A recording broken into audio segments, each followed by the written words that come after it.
Retrouvez tous les lundis, mercredis et vendredis votre émission Toc Toc. Toc Toc passe au crible les grands sujets de l'heure et développe des thématiques sur le plan social, politique, économique, sportif et culturel. En studio pour en débattre des journalistes et des experts. Rediffusion la nuit à 22h30.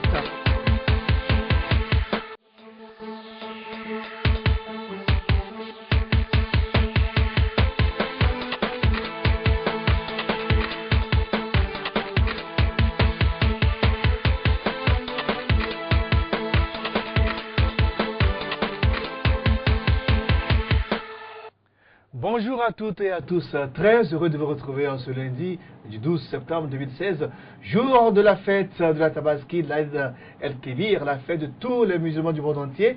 Nous disons bonne fête à tous les musulmans qui nous suivent actuellement sur LCF, City FM ou encore sur le www.lcftogo.com. Nous sommes là au rendez-vous, c'est jour férié, mais nous travaillons pour vous faire plaisir. Nous sommes là donc avec nos confrères ce matin. Un musulman, il est un très fidèle musulman, il s'appelle Aliru Tchakala, le patron du journal Courrier de la République. Bonjour Aliru. Salam alaikum à toutes et à tous. Wa alaikum salam. Je souhaite une très bonne fête de Tabaski à toute la communauté musulmane du Togo et de par le monde. Bien habillé pour la circonstance, vous le voyez, nous sommes tous solidaires avec les frères musulmans. La preuve, Ambroise Ponjo des Gardiennes aussi en tenue musulmane. Bonjour Ambroise. Oui, bonjour Junior, bonjour mon ami Tchakala. Je salue tous les amis, tous les frères musulmans. Vous êtes sans savoir que j'ai fait longtemps ce coller, donc je suis pratiquement un frère. Et je leur envoie mes salutations et je leur dis bonne fête. Bonne fête à toutes les musulmanes et à tous les musulmans. Ouais, bah, tu as fait ce codé, j'ai fait ce codé aussi, j'ai fait surtout Ketao. Bonne fête à tous les amis de Ketao qui nous suivent actuellement ici. Alors, donc, nous allons commencer cette émission. Il n'y a pas une de journaux ce matin. On va parler des sujets directement. Donc, on va suivre le jingle qui va nous ouvrir la première partie de l'émission.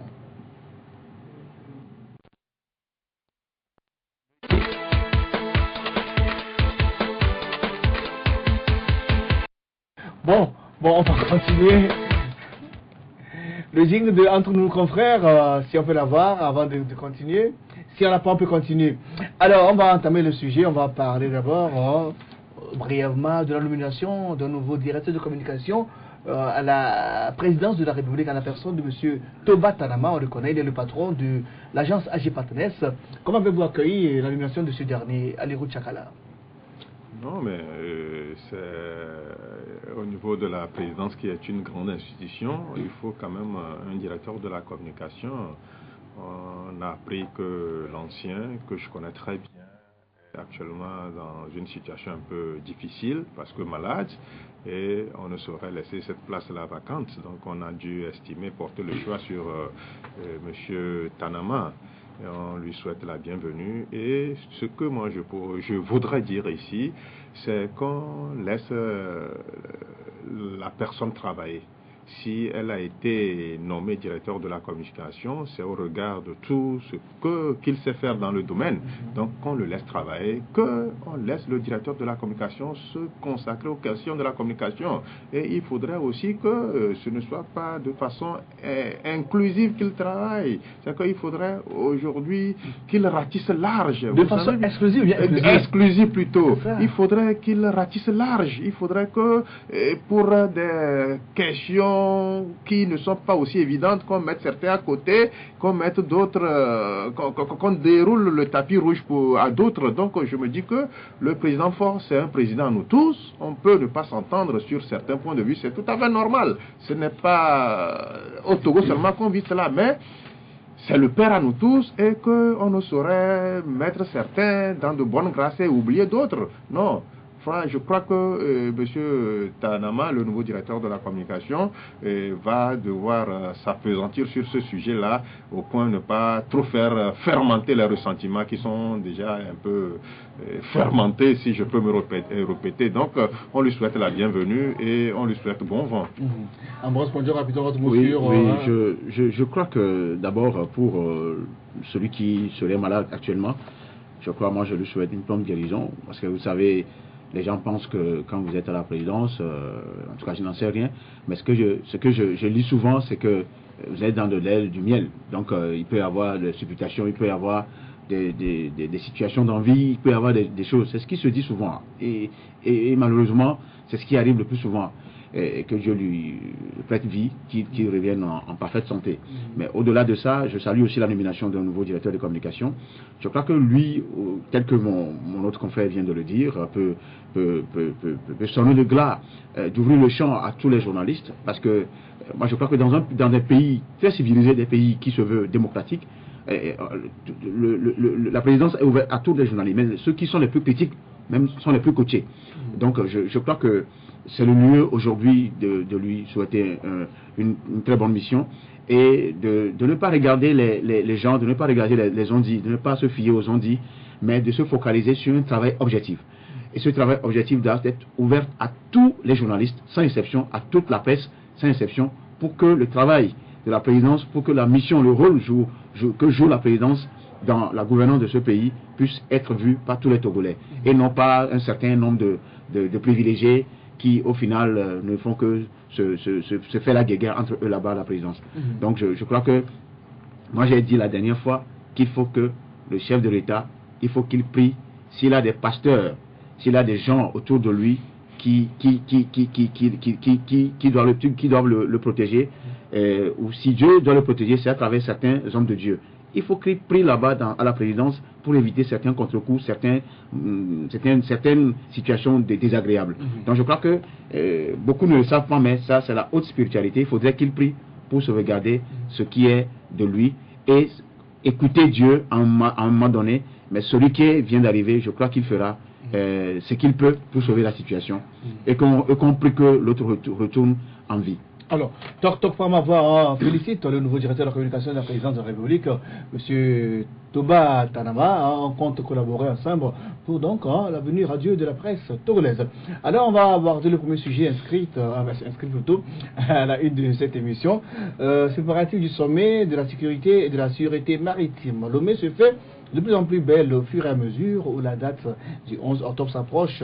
Le 11 octobre où va s'ouvrir le sommet extraordinaire de l'Union africaine sur la sécurité et la sûreté maritime. Des jardins sont aménagés ici et là, des nids de poules au-dessus des artères sont colmatés, le palais des congrès, la place de l'indépendance ou encore l'hôtel Sarakawa sont en pleine réflexion. Bref, tout se passe lentement mais sûrement à l'aéroport Tchakala.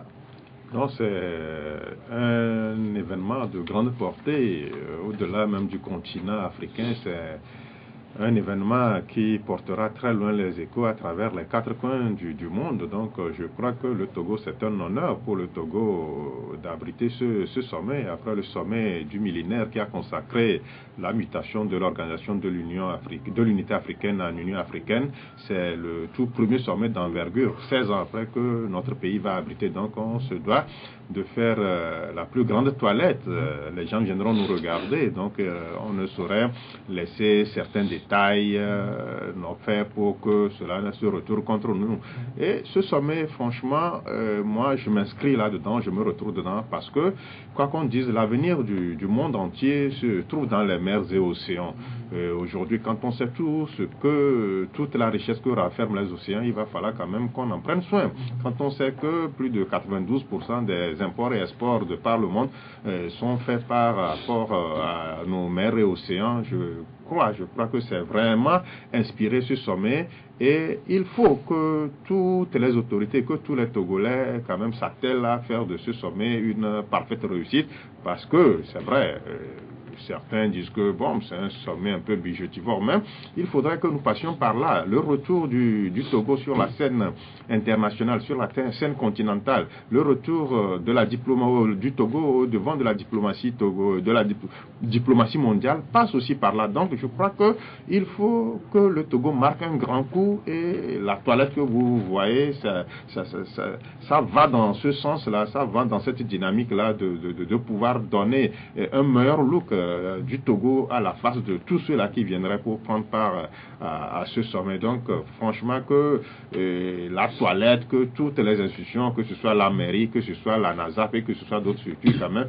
puissent converger leurs efforts pour peut-être donner un beau visage, un meilleur visage à notre pays, à nos invités qui viendront quand même de par le monde. Alors, on a vu Ambroise Pondio en prenant au centre-ville, la sécurité est renforcée. On voit des différentes unités de la sécurité circuler à bord des pick-up, certains avec des armes en bandoulière, des armes de poing, des armes lourdes. Tout ceci est suffisant pour rassurer nos invités? Oui, je crois que c'est une bonne chose de dissuader d'éventuels fauteurs de troubles. Au pire des cas, ceux qui sont le plus redoutés aujourd'hui, qui sont aujourd'hui au Mali et en France et partout. Vous savez, ce sommet, je ne souhaite plus revenir sur les origines de ce sommet. Tant mieux si ce sommet tiendra finalement au Togo en octobre, et c'est pour une bonne chose. Et je me dis quand même que on n'a pas besoin de créer des frustrations pour organiser ce sommet, parce que quand vous voyez dans la ville, il y a certaines femmes qui vendent sur certains artères qui ont été totalement renvoyées.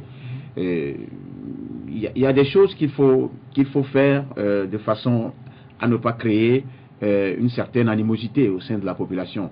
Je sais que ce sommet est très cher à nos autorités, sauf que l'autre volet, c'est que la communication n'est pas totalement au rendez-vous de ce sommet, surtout la communication de proximité. Quand je parle de communication de proximité, je sais que la TVT en fait ce qu'il peut, en fait ce qu'elle peut pour pouvoir informer les gens, mais combien de personnes captent aujourd'hui la TVT? Il y a des radios commerciales, des radios rurales, il y a des radios... on me dira que ça va venir. Il y a des journaux... Ce n'est que le début, ça va venir. Qui sont en ligne ou en presse écrite. Mais je me dis qu'il y a un fonds colossal qui a été débloqué pour la communication. Nous sommes à quelques 3 semaines ou 1 mois de ce sommet. Apparemment, on ne sent rien. C'est comme si le président a donné l'ordre qu'on puisse quand même communiquer, bombarder les oreilles des gens comme quoi il y aurait un sommet. Parce que je sais aussi que les agents de renseignement de ces pays dont les présidents seront ici au Togo sont déjà dans le pays. Comment ça communique pour que le retour soit relayé à l'endroit de ces populations-là, comme quoi il y a effectivement quelque chose qui se sent. On ne sent pas ça. Non, ça viendra. On a vu des spots qui passent sur la TVT, on a vu la TVT qui a mis un logo sur... Tu parles toujours de la TVT, tu ne parles pas des autres médias. Mais ça va venir, non. Il faut commencer quelque part. Si ce sommet est cher à nos autorités, si c'est 2 milliards qui sont débloqués pour faire la communication autour, au niveau des affiches, des pancartes, des médias, que ce soit audiovisuel, la presse écrite en ligne, il faudrait que l'argent soit débloqué déjà à 1 mois de l'événement. Ok, le message est passé. Et la seconde chose, la dernière chose, c'est... Quand vous allez au port de pêche, on parle de la sécurité maritime. Mais vous allez voir encore des pirogues de fortune, des bateaux de fortune qui sont là-bas.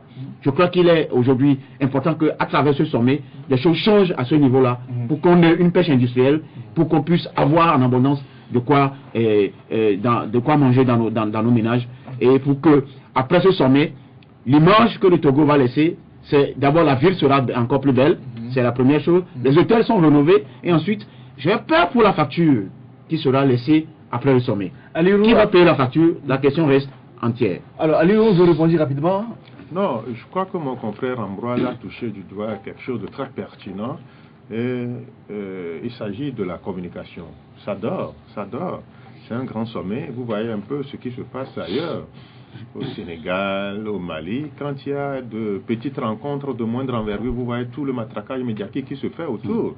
Il y a RFI, il y a France 24 qui relaie l'événement. Ça, c'est un événement continental, voire mondial. Parce que de ce sommet naîtra une charte qui va porter le nom quand même de notre capitale. Et c'est pas rien. Mais à quelques semaines seulement de cette rencontre, à 1 mois de cette rencontre capitale pour notre pays, vous voyez, pas d'affiche, pas de spot, pas de... Rien.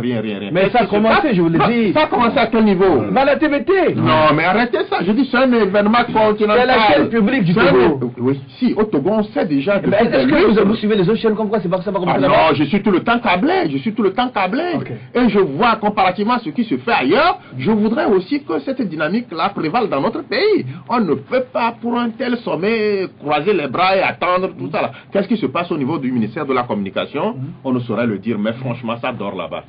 Ça dort, sincèrement. Alors, autre regret à mon niveau, et au niveau de certains qui suivent aussi les préparatifs, c'est qu'on n'a pas profité de ce sommet pour construire une véritable salle de conférence au Togo. On a vu les tentes qui ont été dressées derrière le Radisson Blu.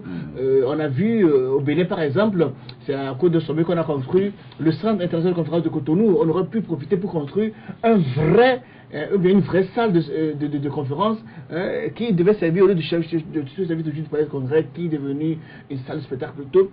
On aurait dû le faire parce que les sous qui ont servi à construire ces deux tentes auraient pu servir à construire une bonne salle de conférence. Non, je crois que fondamentalement tu as raison parce que je le disais un instant que ce sommet aura quand même le mérite de laisser certains joyaux. L'hôtel Radisson Blu, moi je l'ai dit depuis que moi c'est une fierté pour moi que cet hôtel est revenu à de meilleurs sentiments. L'hôtel, il y a Sarakawa qui n'est pas forcément des nôtres qui est privatisé. Le Sarakawa est en rénovation. Le Sarakawa n'est plus privatisé. Alors nous parlons, le Sarakawa appartient au Togo. Au Togo, ce n'est plus. Il est en pleine rénovation. Donc je crois que 3000 places pour le palais des congrès, effectivement ce serait le moment où jamais il faut peut-être envisager une grande salle de conférence de 7000 places peut-être, voire 10 000. Il y en a peut-être en Côte d'Ivoire. On a vu tout récemment au Sénégal avec la francophonie, ils ont construit une gigantesque salle de conférence. C'est vrai que c'est un sommet c'est un bébé du Togo. C'est-à-dire que ce n'était pas l'Union africaine qui était au début le géniteur de ce sommet. C'est le Togo qui a fabriqué de toutes pièces ce sommet.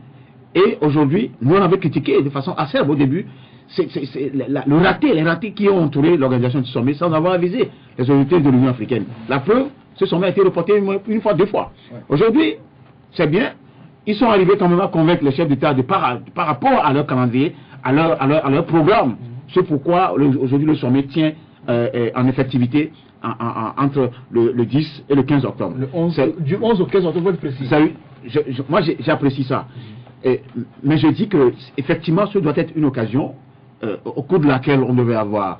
C'est-à-dire que c'est un sommet qui devait être pendant 2 ans. Et en ce moment, on pourrait construire une grande salle. Mais néanmoins, je crois que le Togo de Faure Gnassingbé veut aller loin plus que ça. Se faire une image à l'extérieur.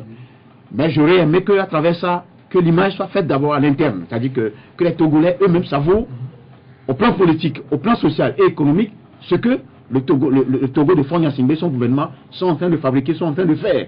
Et là, ils pourraient accompagner, et ce serait d'une onction positive.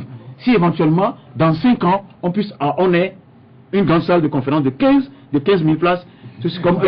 Comment ça va 5 000 places ou bien mais il faut le faire au même moment. Mais sauf que nous avons aussi d'énormes dettes déjà par rapport à ces infrastructures qui sont en train d'être construites. Et je me dis que c'est nos enfants, c'est nos arrière-enfants qui viennent au pays. On va évoluer. Dans la foulée, le chef de file de l'opposition, Jean-Pierre Fabre, a fait une sortie, vendredi dernier, au cours de laquelle il a laissé entendre qu'il n'assisterait pas au sommet de Lomé. Je vous le cite.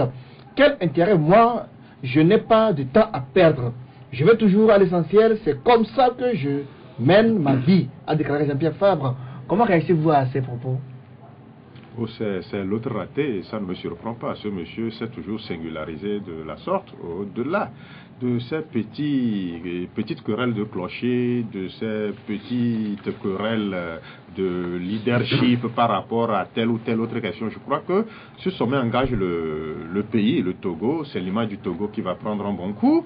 Mais à ce qu'on sache, Jean-Pierre Fabre, c'est un Togolais. Donc, qu'il porte des griefs contre X ou Y, il n'a pas quand même à ressortir de cette façon aussi maladroite ses états d'âme. C'est un sommet qui engage le pays, c'est un sommet qui ajoute. Tu ne vas pas aller, moi je crois qu'il se serait tué le jour là, on ne va pas le voir, mais dire qu'il n'a pas son temps. Ça veut dire que les autres chefs d'État qui veulent venir quand même prendre part à ce sommet sont en train de perdre leur temps. Vous savez, au-delà de ce que nous... C'est vrai, le pouvoir, on est prêt à tout. Pour acquérir le pouvoir, il faut...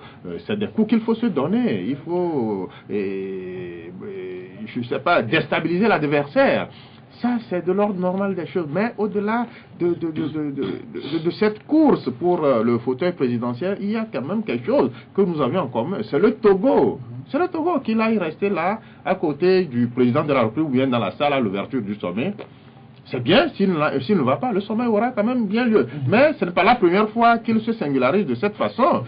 À la fête de l'indépendance, il n'y était pas. Ben, ça n'a pas empêché quand même le pays de pouvoir célébrer cette fête-là. Mais je suis un peu peiné, que ce soit le même refrain qu'il nous sert toutes les fois qu'il y a des occasions spéciales auxquelles il devrait quand même prendre part et marquer des coups, des points. Mais malheureusement, c'est des ratés. Mais il faudrait aujourd'hui que, au-delà de tout, au-delà de ce que nous savons, de cette animosité-là qui y a entre les leaders, certains leaders, il faut aller au-delà de tout ça. Il faut voir le Togo. Qu'est-ce que ma venue pourra apporter d'abord? S'il va, je crois que ça peut changer. Il a ses priorités ailleurs. Ça ne veut pas dire qu'il fait en allant, il a fait allégeance à force. Ses priorités à lui, c'est les réformes. En vos produits, une réaction sur la sortie de Jean-Pierre Fabre. C'est là où je vais prendre à compte-pied ce que mon confrère vient de dire.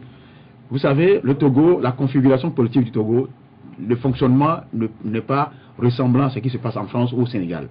Le Togo est un cas vraiment spécial, et toute opposition responsable, je vous le dis honnêtement, n'ira pas s'afficher à ce sommet, parce que déjà en amont, le pouvoir n'aurait pas accepté les concessions proposées par l'opposition en termes de réforme politique. Ça, il faudrait qu'on soit clair là-dessus.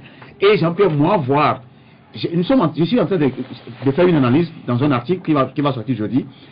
Par exemple, j'ai dit, le pouvoir de Lomé et l'opposition togolaise se sont-ils entendus pour ranger au placard les réformes à cause de ce sommet? Le sous-titre, c'est le sommet. Ça veut dire que Jean-Pierre Fabre est en train de me démentir. Et là, c'est pour moi une bonne chose. Parce que c'est une question de rapport de force. Je vais aller loin dans mon analyse en disant que qu'est-ce que Jean-Pierre Fabre négocie aujourd'hui, ou le pouvoir de Lomé négocie avec Jean-Pierre Fabre, pour que les deux s'entendent, pour que ce sommet réussisse, qu'il n'y ait pas de grabuge, et qu'au lendemain du sommet, on puisse faire des réformes. Là, je vais me taire là pour le moment, pour laisser le soin aux gens de lire mon analyse que je suis en train de faire. Mais je crois que c'est une opposition responsable, tout en comprenant l'angle que choisit mon ami, parce que à un moment donné où Jean-Pierre Fabre écrit des lettres à Fonia Simbe pour le rencontrer pour des choses, pour faire évoluer la situation, aujourd'hui le Togo n'a pas encore évolué en termes de réforme politique. Et on ne sait pas ce mais il en demeure qu'il est président d'une institution. Je suis d'accord. En tant que chef de file d'opposition, il a l'obligation de s'afficher aux côtés du chef de l'État pour des événements de grande... Un opposant responsable ne s'affiche pas comme ça, Laissez-moi... C'est-à-dire que ce que je dis, je sais ce que je dis et je l'assume. Un opposant de cette encablure, de sa trempe, ne peut pas comme ça avaliser les choses. Qu'est-ce que Fonia Simbe et son camp ont fait en termes de réforme? Quand le H-Crown a fini son atelier, jusqu'à présent, c'est blackout, c'est le silence total. Il n'y a même pas de signaux qui démontrent que d'ici peu, on peut avoir des réformes. Si vous voulez seulement, vous voulez gagner, vous voulez seulement vous habiller, avoir un boulevard pour avoir une légitimation internationale, mais au moins pensez à ceux qui sont dans l'interne, ceux qui sont dans le pays. Les réformes vont booster les choses. Quand on fait les réformes politiques, ça veut dire que tout ce qui est réforme sociale ou économique va marcher. Mais quand vous ne le faites pas, n'attendez pas que les gens viennent vous applaudir. Non. Rapidement, avant qu'on passe à autre chose, on a peu traîné sur le sujet. Mais c'est intéressant. Avant qu'on ait encore du temps. Absolument. Quelle corrélation l'on peut établir entre le sommet et les réformes? Mais pour l'opposition, notamment le chef de file d'opposition, la priorité c'est les réformes politiques. Et c'est ça qui l'intéresse en fait. Quand Jean-Pierre Fabre viendra au pays, au pays ou bien au pouvoir? Au pouvoir, disons, oui. Il aura quand même à apporter une touche par rapport à l'économie. Et ce sommet s'inscrit dans la dynamique économique de l'Afrique et du pays. Quand il vient, le port toujours va exister. Le port va partir peut-être. Lui va arriver peut-être aussi. Mais le port sera là. Mais quand il y aura des actes de piraterie, est-ce qu'il pourra faire relancer l'économie du pays?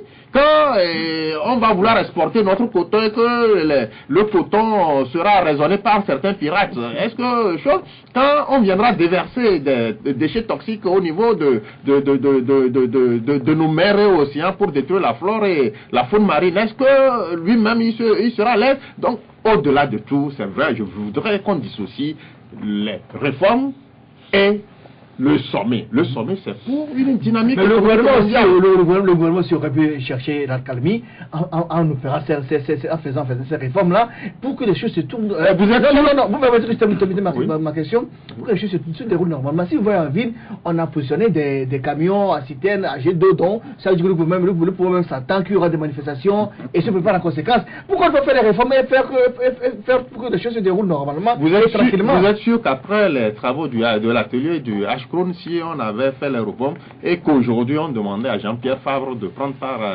aux côtés du président Faure à ce sommet, mais là on aurait jugé. Il est dans une logique. Non, mais aujourd'hui on doit le juger parce que il faudra dissocier la chose. C'est pas le fait qu'il n'aille pas à ce sommet qui va faire que le sommet ne va pas avoir lieu, qui va faire qu'on va précipiter les choses.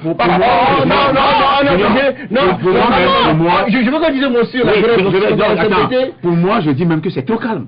Dans un pays où vous voulez véritablement la démocratie, c'est trop calme à quelques encablures de ce sommet par rapport à l'opposition. Je vous rappelle que Cap de Week-end démarre une tournée, enfin je crois que le 15 septembre, Sokodé, on va parler du pays. Depuis Dapon jusqu'à. Qui va venir jusqu'à Lomé. Et il y a une marche autour du 10 octobre à Lomé. Et en cela, moi, il va falloir qu'on parle du. Oui, je crois qu'il faut dissocier les choses. Organiser un sommet pour le Togo, pour moi, c'est une bonne chose.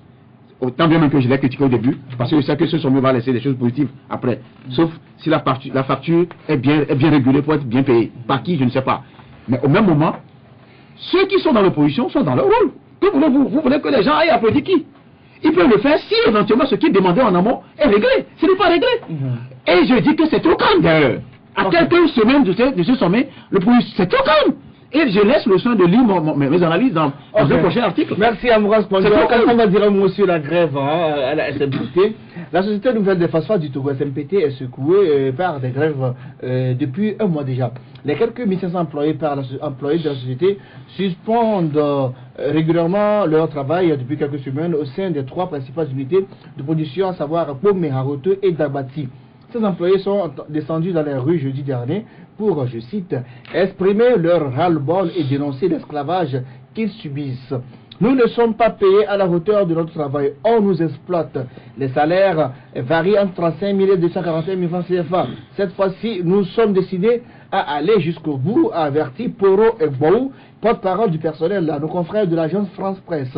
Ça devient sérieux, la grève à la CNPT, à Dégou Tchakala. Ça devient très sérieux et inquiétant. Les phosphates, on sait ce que cela a apporté pour le pays. Et si la gestion avait été à un moment un peu plus saine, on ne serait pas là. Donc ça veut dire que la sueur, tout ce que les employés endurent, cela ne leur procure pas un bien-être matériel en tant que tel. Ils ne se sentent pas bien dans leur peau. On ne peut pas travailler pour, après tout, se retrouver dans ces conditions. Donc c'est tout à fait légitime qu'ils donnent la voix. Et ces grèves perlées, ces mouvements de débrayage, ça ne date pas d'aujourd'hui. À ce que je sache, ça fait plus de 3 ans que les mêmes employés donnent la voix. Mais qu'est-ce qu'on a pu faire pour les écouter?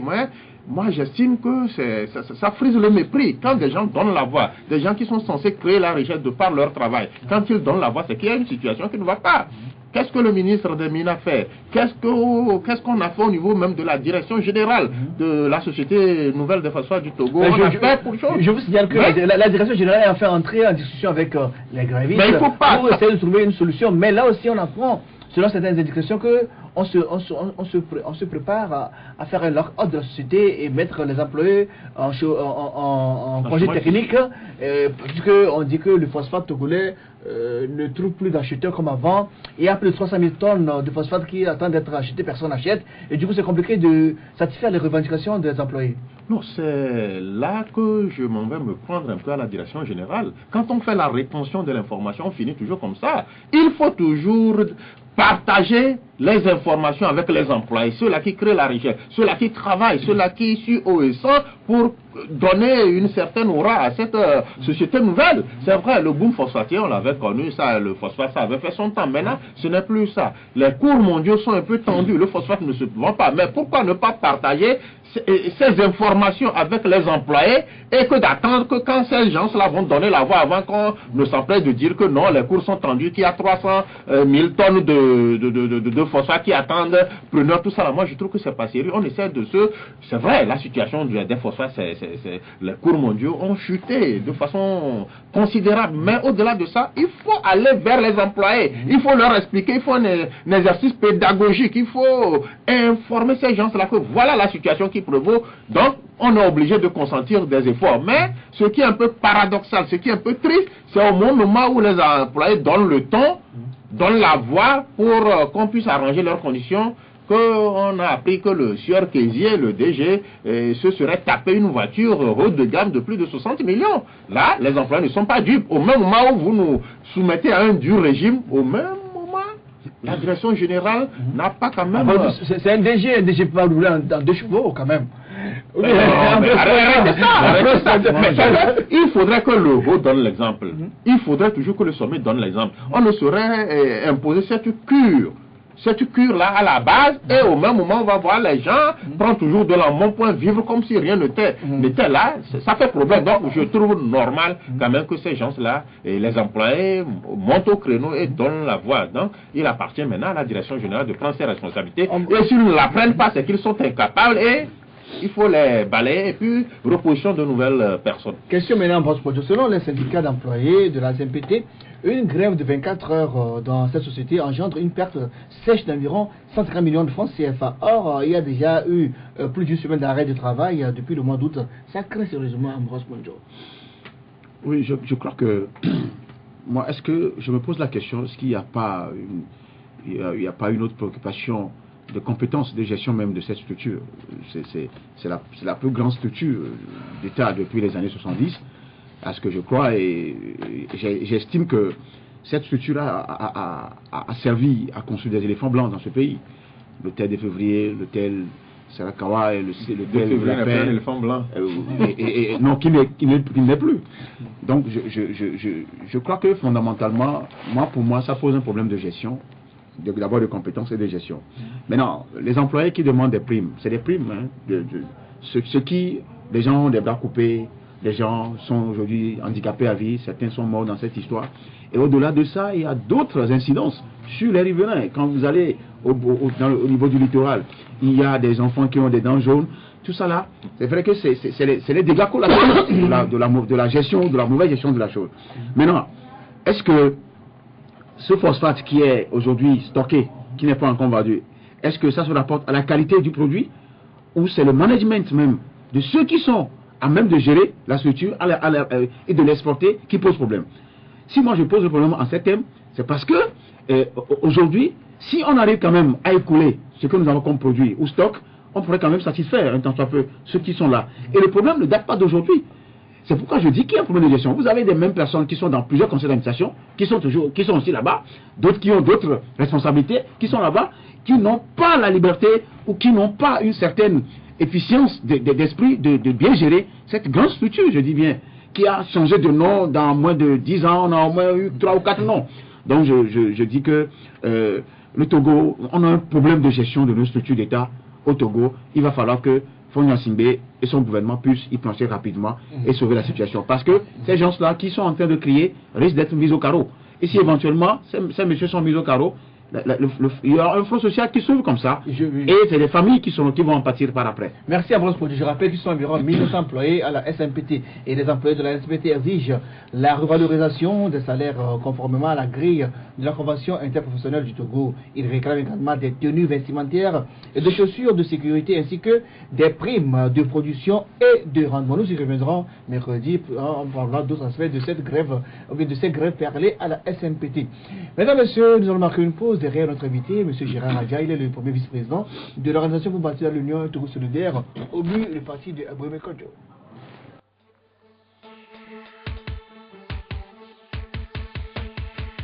Suivez tous les lundis, mercredis et vendredis votre émission Toc Toc.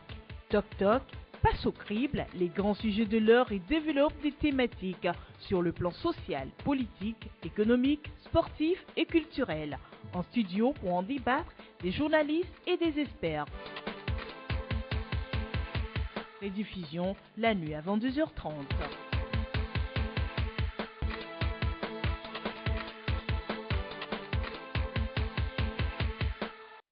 c'est bon. Retour en studio avec notre invité, M. Gérard Adja. Je rappelle qu'il est le premier vice-président d'OBU. Bonjour, M. Adja. Bonjour. Et je rappelle que c'est M. Adja qui était le premier invité de l'émission Talk Talk ici. Aujourd'hui, nous sommes au numéro 75, on le reçoit encore.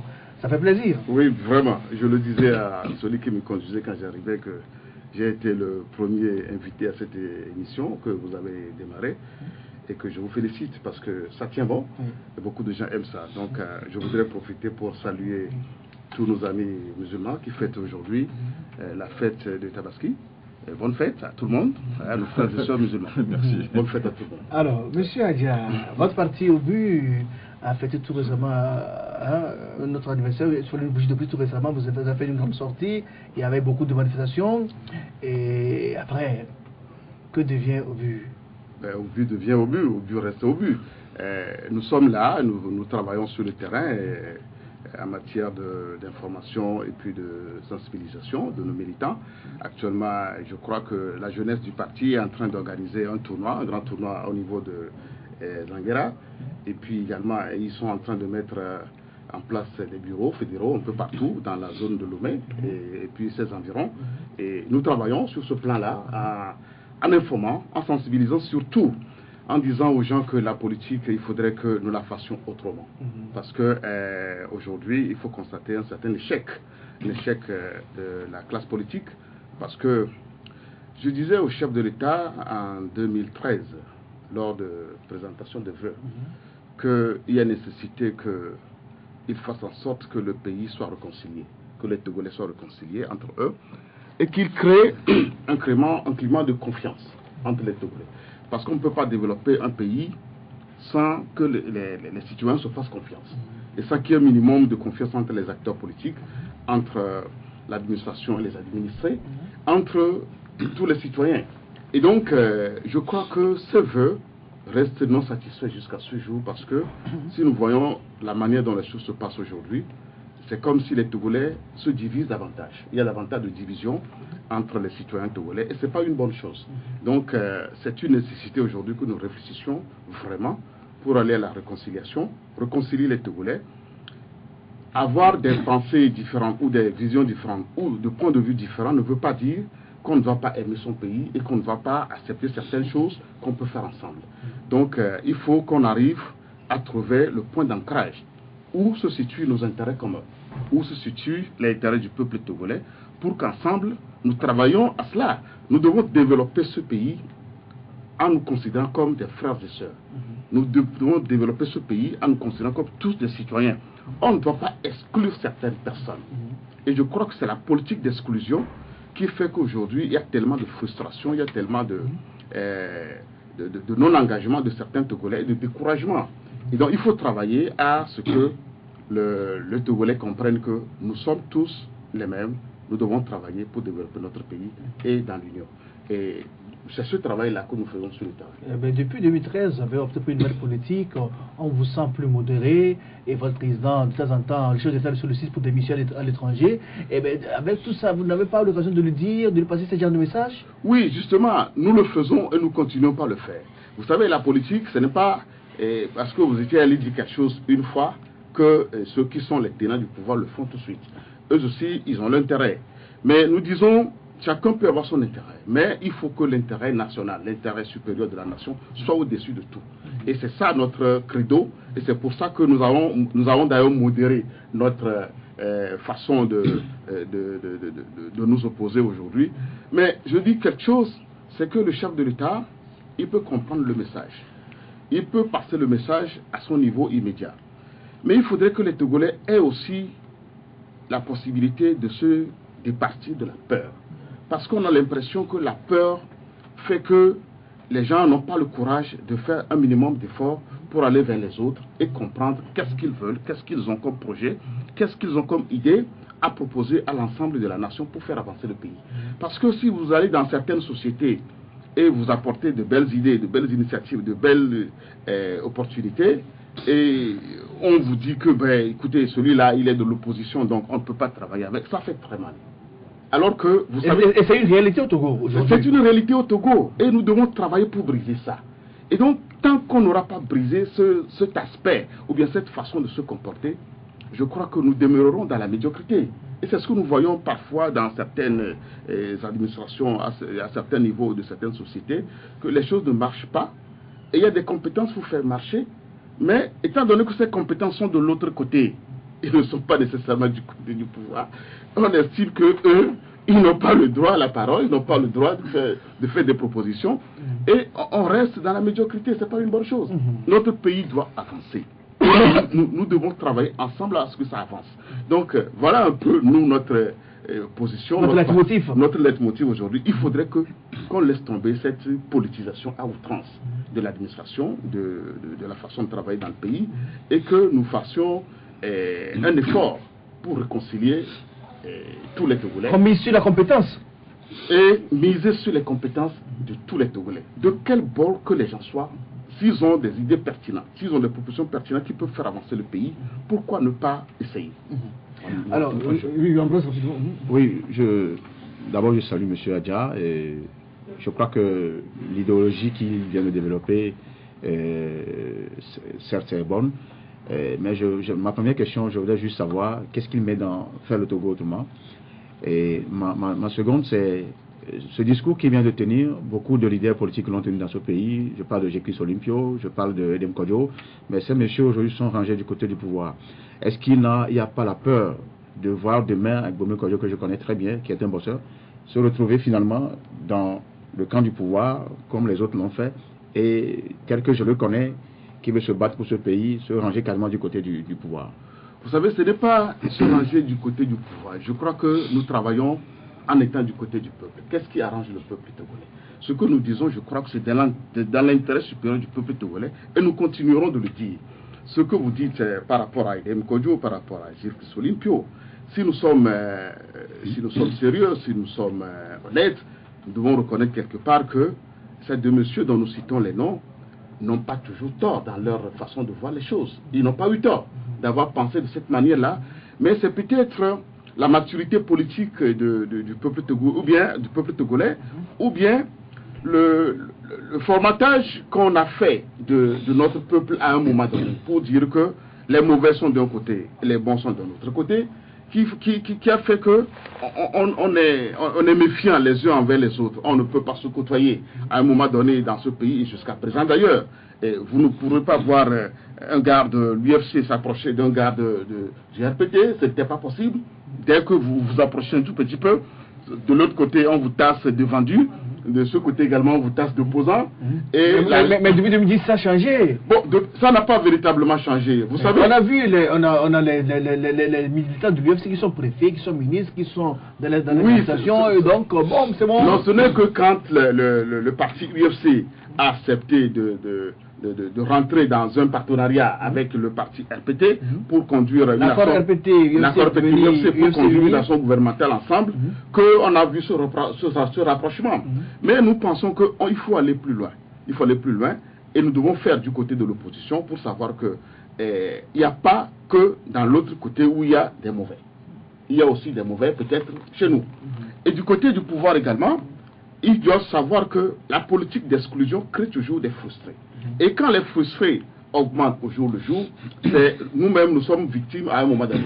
Parce qu'il n'est pas dit qu'il faut quitter le rang du pouvoir pour rentrer d'abord dans l'opposition avant d'être victime du système.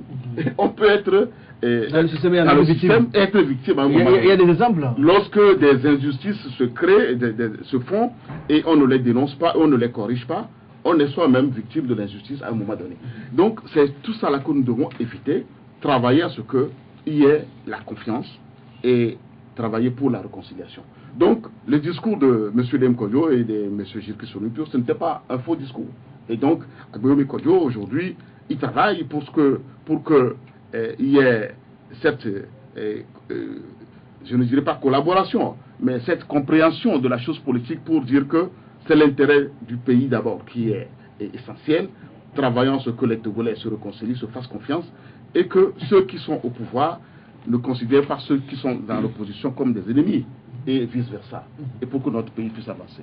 Oui, monsieur Gérard Radja, vous avez matraqué un mot qui me semble pertinent, c'est la réconciliation, la vraie réconciliation. Tout à fait. Mais il y a la CVJR, il y a eu beaucoup de choses qui ont été faites pour la réconciliation, la vraie dans ce pays.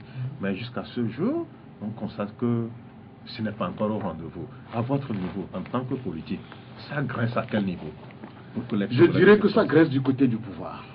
Ça graisse du côté du pouvoir. Il y a une certaine peur à ce qu'on fasse les choses de façon normale et que les Togolais se réconcilient. Parce que tout ce qui s'est passé jusqu'à ce qu'on en arrive à la CVJR, nous tous nous le savons. Et nous ne le voulons plus dans ce pays. Et cette commission a véritablement travaillé pour que, en mettant en place ou bien en mettant en œuvre les recommandations, que les choses puissent aller mieux dans le pays. Mais malheureusement, depuis ce temps, depuis 2012, quand le rapport a été remis au gouverneur jusqu'à ce jour, nous n'avons pas vu les choses se faire normalement. Ces derniers temps, avec la mise en place du Ashkroun, nous avions cru que, bon, finalement, il y a un départ. Et Ashkroun a commencé par faire un travail de terrain, et puis également un travail d'institution pour essayer de mettre en place les conditions pour que cette réconciliation ait lieu. Mais malheureusement, on a l'impression que les choses traînent encore. Parce que depuis la réunion de Ashkroun, je veux parler de l'atelier qui a eu lieu tout récemment, on pensait qu'on allait un peu accélérer les choses. Mais jusqu'à présent, il y a encore du retard. Et vous aussi, vous aussi policiers, vous vous taisez, vous ne dites rien. Non, nous ne nous taisons pas. Et nous faisons ce que nous devons faire. Mais on ne le fait pas avec tambour, tout simplement. On ne le fait pas avec tambour. Mais vous dormez, comme l'a dit l'universitaire Jonas, il était très proche de vous, il a dit l'opposition togolaise fait une politique d'horoscope du jour. Et c'est quand je suis réveillé ce matin, il dit bon, l'horoscope dit quoi il fait, et demain que l'horoscope dit quoi il fait, et il agit coup par coup, il n'anticipe rien. Non, ce n'est pas seulement le politique togolais. C'est un peu le pouvoir. Et l'opposition, c'est l'opposition. C'est l'opposition surtout qui l'accuse d'ailleurs, j'ai oublié de le dire. Non, ce n'est pas seulement l'opposition, c'est toute la classe politique. Et je crois que je mettrai plutôt l'accent sur la façon dont le pays est gouverné. Et parce que on veut régler les problèmes, je ne dis pas au coup par coup, si on réglait, mais on ne les règle même pas. Je vais vous donner un exemple. Depuis le début d'année, je crois que les premiers sujets sur lesquels c'était les élections locales. C'était les élections locales. Oui. Et après, on pensait la dynamique était lancée pour aller aux élections locales, mais quelques temps après, bon, on les a mis un peu de côté. On parlait de réforme. Parce que le gouvernement a mené un sujet de réforme que du coup vous avez oublié les locales. Tout à fait, le gouvernement a mené le sujet de réforme. L'opposition avait cru que c'était le bon moment, il fallait aller, mais quelques temps après, on a constaté que c'était du fumage et ça n'a rien donné. Donc le débat a été relancé sur la réforme. Et puis après, c'est Ashkroun. Et on a cru que Ashkroun allait prendre le relais pour pouvoir opérer les réformes. Les réformes n'ont pas eu lieu jusqu'à présent. Et puis après, il intervient cette histoire de sommet sur la sécurité maritime. Et tous les efforts sont focalisés là-dessus. Mais on a l'impression que le pouvoir gagne du temps et c'est vous qui... Oui, le pouvoir gagne du temps. Mais le pouvoir gagne du temps pourquoi? Pour avancer où? Ça n'avance pas le pays. Et donc je dis ça ne sert à rien. Mais ça arrange le pouvoir, il est là. Oui, mais ça arrange le pouvoir pour aller où avec? Mais le pouvoir, ils sont là. Non. Le pouvoir. Oui, je sais. Oui, mais est-ce que le pays avance? Si le pays avance, pas de problème. Oui, je dis à l'embellie, il y a l'embellie, plus ou moins, tout le monde le voit. Vous savez, l'embellie. Bon, moi, j'espère que l'embellie et tout ça aussi dans ton plat de tous les jours. Et ça, pas du tout. Oui. Bon, si tu le sens dans ton plat, pas du tout. Je suis heureux pour toi. Et ça, pas du tout. Je souhaiterais que l'embellie se sente dans nos plats, dans nos maisons, dans notre environnement et dans notre manière de vivre autour de nous, nos familles, etc. Et quand nous allons dans les hôpitaux, je souhaiterais que l'embellie soit ressentie là-bas. Je souhaiterais que l'embellie soit ressentie quand nous allons dans nos écoles, que nos écoles soient bien outillées, que nos enseignants soient bien payés. Je voudrais que l'embellie soit ressentie à ce niveau-là aussi. Donc, ne nous voilons pas la face. Je dis, on peut mieux faire les choses. Il ne faut pas prendre les problèmes, vouloir les régler, les laisser de côté, prendre autre chose. Commencer par vouloir faire quelque chose et puis le laisser de côté. Je crois qu'on n'avance pas de cette manière-là. Oui. Et je souhaiterais vraiment que le pouvoir fasse un peu plus d'efforts pour comprendre que, d'une manière ou d'une autre, il faut faire avancer le pays. L'opposition, il faut comprendre que moi aussi, lorsque je vais arriver un jour au pouvoir, j'aurai besoin de ceux qui sont là aujourd'hui pour bénéficier de leur expérience et puis bon, faire en sorte que le pays puisse avancer. Mais cet antagonisme-là que nous remarquons entre pouvoir et opposition, et on a l'impression que le pouvoir fait les choses pour punir l'opposition, l'opposition aussi fait les choses pour contrer le pouvoir uniquement, sans prendre en compte les intérêts du peuple togolais, c'est pas bien. C'est pas bien, il faut arrêter ça. Oui, monsieur Gérard Radia, si aujourd'hui il vous était donné de dresser un constat par rapport à l'opposition dans son ensemble, est-ce que dire qu'elle a abdiqué, ça serait trop? Parce qu'il faut attendre que l'Union européenne sorte un communiqué pour parler des réformes ou bien des locales avant que l'opposition ne se sente concernée. Il faudrait attendre que le prélat, les évêques sortent pour que vous vous sentiez concerné. Là, vous lancez la dynamique et à un moment, vous vous sentez déjà émoussé. Bon, on ne sent plus rien. C'est quoi cette façon de faire? Je ne crois pas que ce soit de l'abdication, mais plutôt... de la résignation alors? Pas la résignation non plus, mais c'est que l'opposition est fatiguée dans ses méthodes. Et je crois que la meilleure façon de faire les choses maintenant, c'est de revoir ses propres méthodes. Et c'est ce que nous avons toujours prôné, que l'opposition se retrouve autour d'elle-même et réfléchisse autrement. Mais nous n'avons jamais été compris. Et qu'il faut faire l'état des lieux pour comprendre quelles sont les erreurs qu'on a commises jusque-là, comment on peut retracer le chemin pour aller plus de l'avant. Mais certaines personnes qui se croient dépositaires de la chose de l'opposition croient que la vieille méthode peut toujours marcher. Vous faites allusion à l'ANC? Mais et si l'ANC se sent concernée, je crois qu'elle doit se... Moi, c'est une question que j'ai posée. Mais je te réponds. Je crois que nous avons dit beaucoup de choses au niveau de l'opposition que les gens devraient faire, mais qui ne veulent pas faire. Aujourd'hui, le résultat est là. Et on a l'impression qu'on est dans une impasse. On ne sait plus prendre d'initiatives pertinentes pour faire avancer les choses. Et aujourd'hui, c'est le pouvoir qui mène la danse. Et c'est quand le pouvoir sort quelque chose qu'on rebondit là-dessus. Et donc, c'est le pouvoir qui a la manette. Qui a la manette, qui donne le ton. Et ce n'est pas une bonne chose. Normalement, l'opposition aussi doit prendre des initiatives. Alors, ma question, à cette allure-là, vous pensez réellement que l'opposition togolaise qu'on voit aujourd'hui là peut prendre le pouvoir un jour? Il y aura un beau jour alternant dans ce pays avec la façon dont vous faites de la politique aujourd'hui? Vous savez, bon, ce n'est pas parce que l'opposition est comme ça aujourd'hui que demain ça ne va pas changer. Ça dure déjà, non? Tu sais, la politique se fait au gré des événements.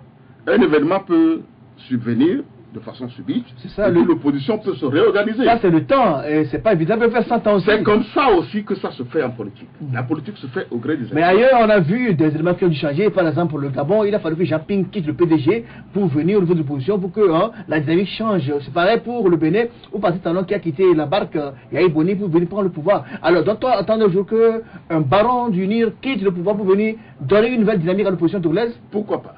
Et puis, les événements qui ont fait que Talon a quitté la barque de Yahi Boni pour rejoindre l'opposition, personne ne s'y attendait. C'est quelque chose qui est arrivé comme ça. Donc la politique, c'est le temps aussi qui le détermine. Donc, qu'on ne se dise pas aujourd'hui que bon, la chose est comme ça aujourd'hui et donc demain ça ne changera pas. Ça peut changer à tout moment. Et donc, l'opposition aussi doit prendre des initiatives. C'est quand on est là, on ne veut pas prendre des initiatives que ça pose problème. Il faut pouvoir prendre des initiatives et quand on veut le faire, il faut réfléchir. Et j'ai comme l'impression que la réflexion ne se fait pas assez à ce niveau-là. Et pour pouvoir faire la réflexion, il faut que les gens acceptent de se mettre ensemble et réfléchir.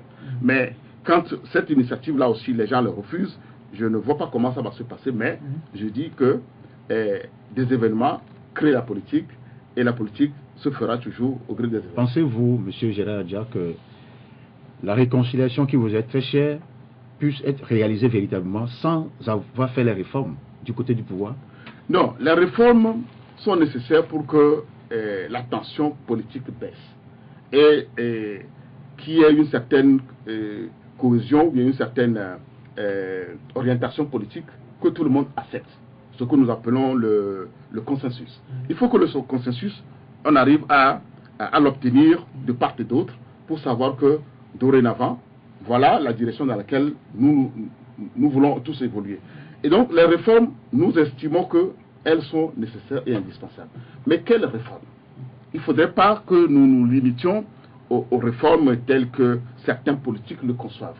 Nous allons au-delà de ces réformes fondamentales en demandant des réformes plus profondes dans la société même, dans la société togolaise, parce que le mental du Togolais doit être reformaté pour que nous acceptions de vivre ensemble, pour que nous acceptions de travailler ensemble, pour que nous acceptions de faire la réconciliation et nous faire confiance. Parce qu'on a beau faire les réformes telles que nous le disons, les réformes sur la Constitution, notamment la limitation du mandat et le mode de scrutin, si nous ne nous faisons pas confiance, qu'est-ce que nous pouvons construire de bon? Justement, monsieur Nicolas Lasson, qu'on nous a reçu aussi vendredi dernier, lui, il n'est pas pour les réformes politiques ici et maintenant. Il demande plutôt que l'opposition se batte pour que le quotidien du Togolais change, que le Togolais essaie de tirer déjà par la queue, que le Togolais trouve 3 repas par jour et que le Togolais soit à l'aise, qu'il ait de bons hôpitaux, de bonnes écoles. Est-ce que vous partagez son avis? Oui, cet avis est partagé à mon niveau, amplement. Mais ça ne veut pas dire qu'il ne faut pas mettre aussi les politiques à l'aise en faisant les réformes politiques. Parce qu'il faut le faire. Parce que lorsque, aujourd'hui, je sais que quelqu'un d'autre, dans 5 ans ou bien dans 10 ans, peut venir au pouvoir, et que je suis de côté de celui-là, je peux me battre. Écoutez, si je tiens bon dans 5 ans, dans 10 ans, moi aussi je peux me faire valoir. Je crois que je serai plus déterminé, je serai plus motivé à faire mieux les choses. Mais quand je ne sais pas où nous allons avec les dirigeants actuels, et qu'ils peuvent rester 10 ans, 20 ans, 30 ans encore. Non, vous êtes pour la limitation du mandat? Absolument. Absolument. Je suis pour la limitation du mandat. Et si je comprends bien, vous voulez qu'en 2020, la chef de l'État ne brille plus un autre mandat?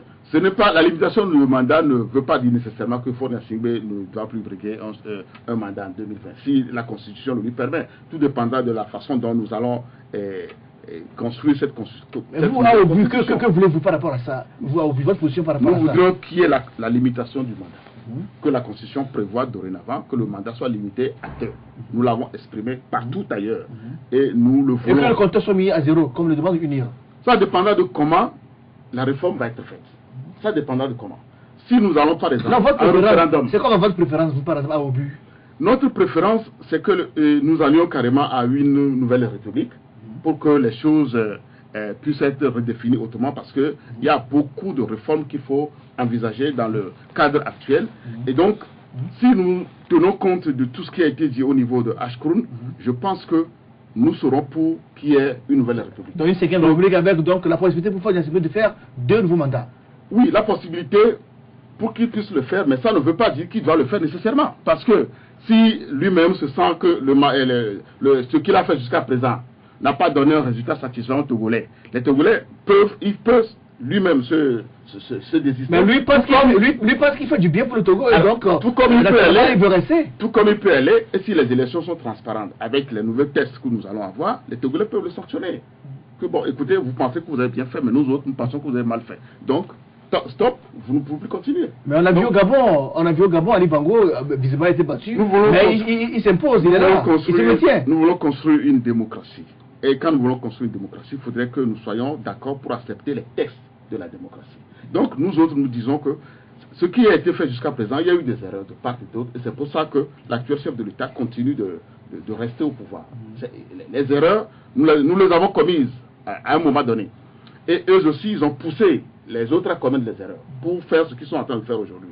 Donc, il faut s'accuser aussi quelque part qu'on n'a pas été à la hauteur de notre rôle qu'on devait jouer en tant que l'opposition. Bon, le vin est tiré, il faut le boire. Maintenant, il faut que dorénavant, nous donnions des tests que tout le monde accepte et que sur cette base-là, nous recommencions une nouvelle marche. Maintenant, si cette nouvelle marche donne la possibilité à quelqu'un, il faudrait que le peuple, nous sensibilisions le peuple suffisamment pour qu'on puisse le sanctionner. Voilà. Alors, M. Gérard Dia, cette émission tire à sa fin. On va vous laisser le temps de faire la conclusion. Merci d'être là quand même. Oui, je pensais que nous allions parler un peu du sommet sur la sécurité maritime parce que c'est le sujet d'actualité. Oui, vous avez la possibilité d'en parler à la main. Oui, donc je crois que ce sommet devrait être normalement prise en compte par tous les Togolais. Mais nous constatons encore aujourd'hui qu'il y a de la division des Togolais autour de ce sommet-là, ce qui n'est pas une bonne chose. Je rappelle que le chef de file de l'opposition a annoncé vendredi qu'il n'assisterait pas à ce sommet. Oui, bon, c'est son droit. Mais Obi sera, et Obi son président. Si nous sommes invités. Mais évidemment, Obi sera invité. Ce que nous aurions aimé, c'est que nous prenions part à la conception même et puis à la rédaction des tests qui vont faire l'objet de ce sommet-là. Jusqu'à son déroulement. Et pour l'instant, je ne crois pas que nous ayons joué un grand rôle dans la mise en place des textes qui vont être discutés parce que bon, nous avons quand même un certain nombre d'expériences. Et même des commissions, vous n'êtes pas sollicité de la commission? Pour l'instant, non. Mais je crois que ce n'est pas pour cette raison qu'il ne faut pas accepter que ce sommet ait lieu au Togo. C'est une bonne chose et je souhaiterais que tous les Togolais partagent la vision de ce sommet-là. Mais malheureusement, on constate encore la division autour de ce sommet, ce qui n'est pas du tout une bonne chose. Mais j'estime que c'est quelque part l'erreur du pouvoir de toujours exclure certaines personnes. Il ne faut pas exclure les gens. Je crois qu'il faut prendre les choses au bon moment et faire avec les bonnes personnes et intégrer tous les points de vue de tous les Togolais. Aujourd'hui, il y a le gouvernement qui se promène pour essayer de sensibiliser les gens pour ce sommet-là, mais je crois qu'on aurait dû faire autrement. Et puis le chef de file de l'opposition qui annonce qu'il ne va pas participer à ce sommet, c'est de bon droit. Mais la façon de l'annoncer, je crois que c'est raté. C'est raté et ce n'est pas de cette manière-là qu'il faut le dire. On peut le dire beaucoup plus subtilement et puis de manière beaucoup plus élégante. Et la façon de le dire, je crois que c'est se braquer encore une fois et ça ne sert à rien qu'il y ait ces contradictions tout le temps affichées aux yeux de la communauté internationale. Je crois que ce n'est pas une bonne chose pour notre pays, pas une bonne image. Voilà. Merci à M. Gérard Adia. Mesdames, Messieurs, je rappelle qu'il est le vice-président du parti OBU, Organisation pour bâtir dans l'Union Togo Solidaire, le parti de Messa Gabriel Agboyome Kodjo. Alors merci au confrère Tchakala Liro, le patron du Courrier de la République. Merci à Ambroise Mondjo, DPD des Guardian. Merci à vous qui nous avez suivis. Merci à tous les amis musulmans du monde entier. Bonne fête de la Tabaski. Et bon, on espère que vous allez vous rappeler de nous. Nous nous retrouvons avec un nouveau numéro d'ici là. Portez-vous bien.